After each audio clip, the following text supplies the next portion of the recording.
As updates continue to pour out of Gaza, a 5-hour humanitarian ceasefire between Hamas and Israel looks like it fell apart. The Israeli Defense Forces took to Twitter Thursday to announce militants from Gaza allegedly broke the ceasefire, writing, "As the IDF holds to the humanitarian ceasefire, Gazan terrorists violate the truce by firing 3 mortars at Israel."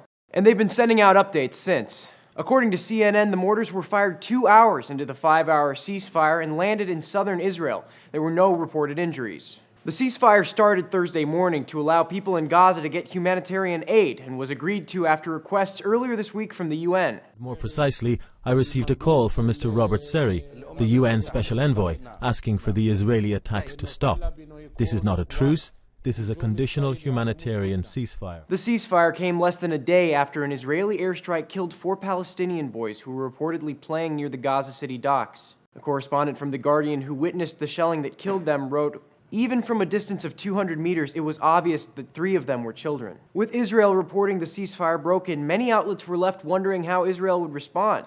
The New York Times reported Wednesday a ground invasion of Gaza by Israeli forces was likely, with an anonymous military official telling their correspondent only boots on the ground could eradicate terrorism from Gaza.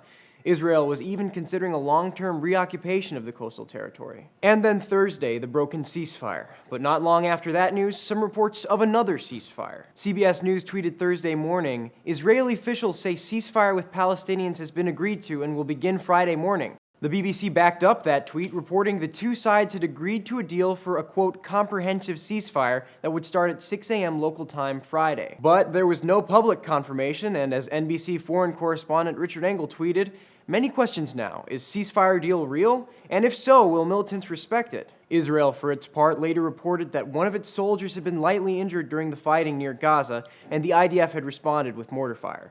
For Newsy, I'm Sebastian Martinez.